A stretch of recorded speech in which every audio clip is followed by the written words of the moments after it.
Right now, in gardens all over the country, the most valuable planting window of the year is quietly closing. Not spring. August. Most gardeners are winding down by now, pulling spent tomato vines, letting the beds sit empty until next year. And in doing that, they walk right past a second growing season the old market gardeners never wasted. 7 crops can go into warm August soil and hand you harvests before the first frost. Some, even after it. One of them is a spring vegetable almost everyone plants at the wrong time of year. I'll show you which one. And the whole system runs on one line of arithmetic. A piece of frost math that fits on the back of a seed packet. Get the math right, and your zone stops being an excuse. Zone 3 or Zone 9, a window is open for you today. Let's start with the crop that proves it. Number 1. Spinach. The 40-day proof that fall gardening is real. Here's the math, and it works for every crop after it. So learn it once, and you own it forever. Spinach needs about 40 days from seed to harvest. That number is printed on the back of every seed packet you own. But 40 days in spring is not 40 days in autumn. As the light fades and nights cool, every plant slows down. The old market growers knew this.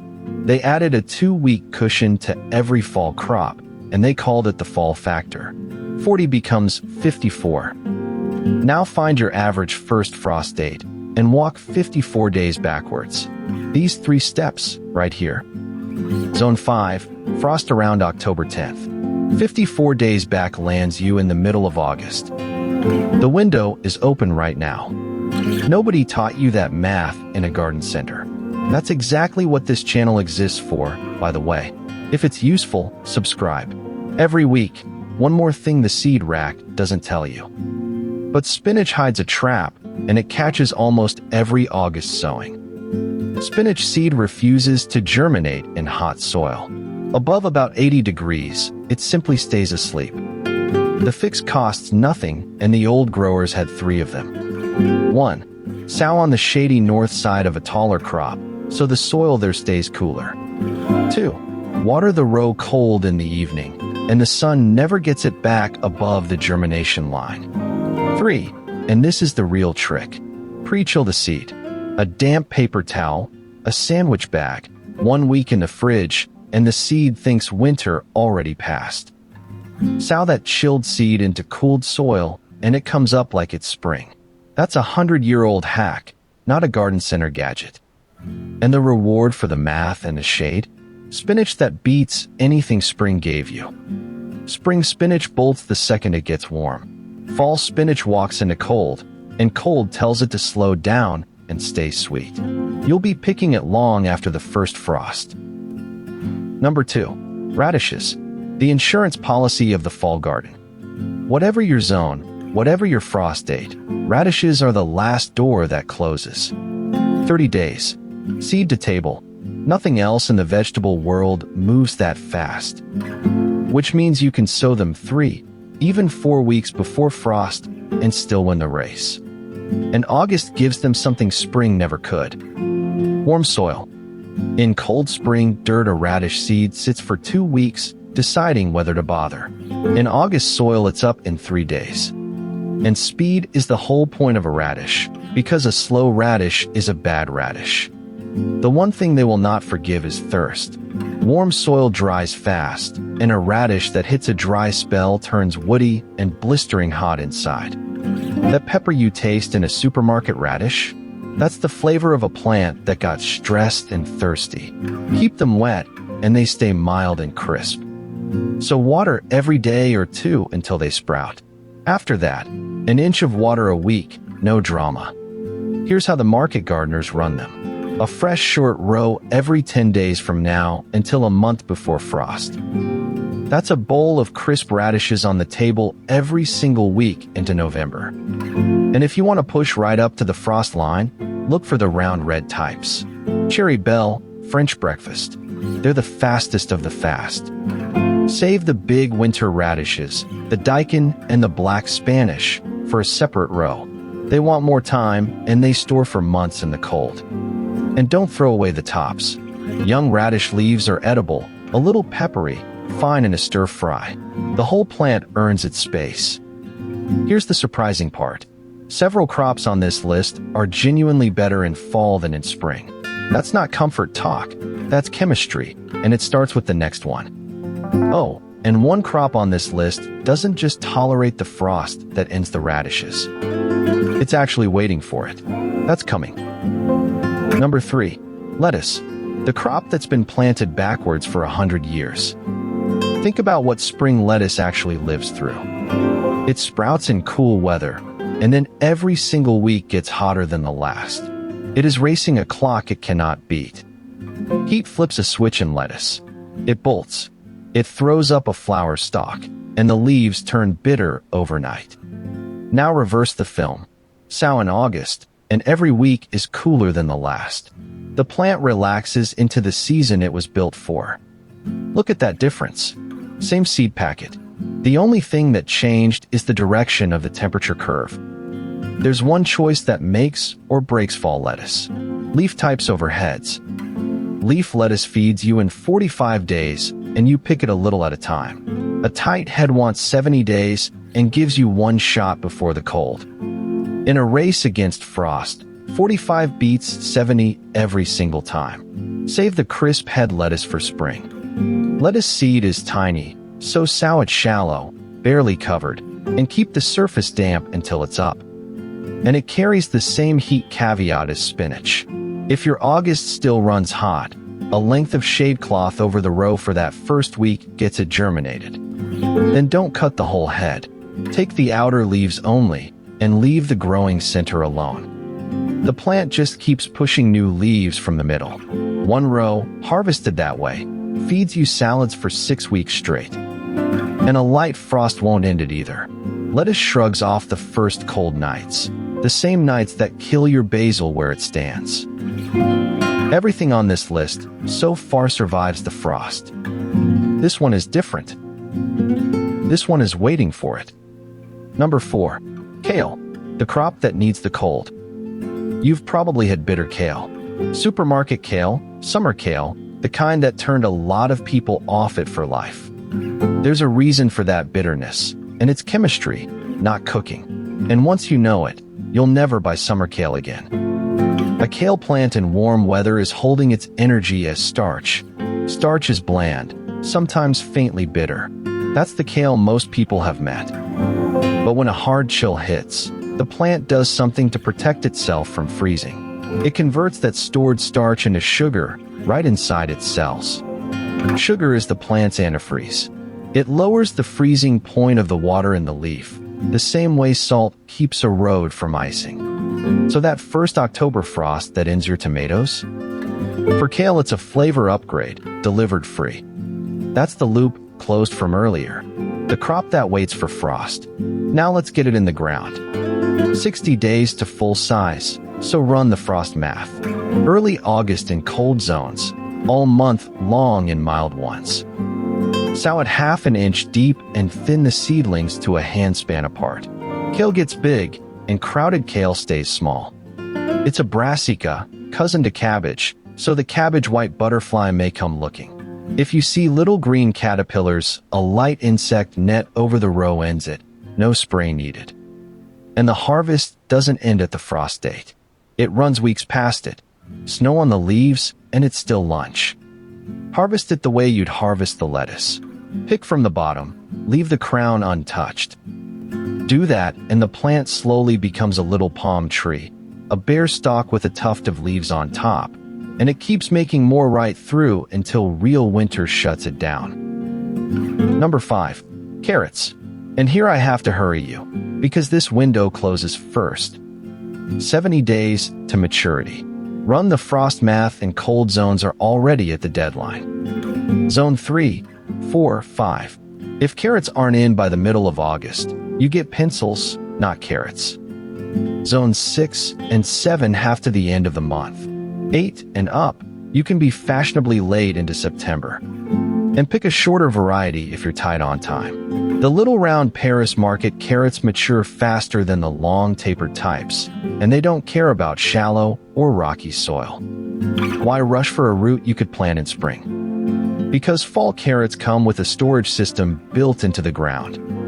Sown on time, the roots size up just as the cold arrives. Then you stop harvesting, and you mulch.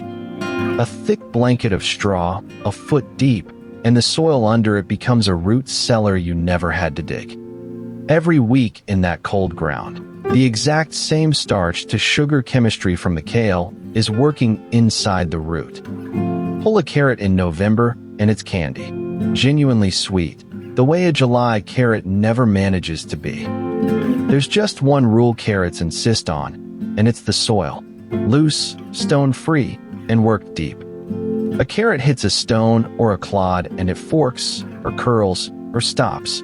That's where the twisted supermarket rejects come from. Seeds barely covered. Keep the row damp through the slow 2-week germination, and don't lose faith. Carrot seed is famously slow. That part hasn't changed since your grandfather's garden. Number 6. And this is the one from the start of the video. The spring crop everyone plants at the wrong time. Peas.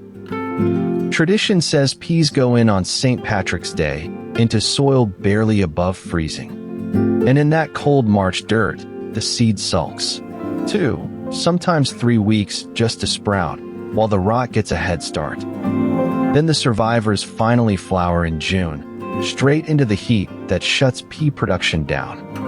Spring peas spend their whole life running the race backwards.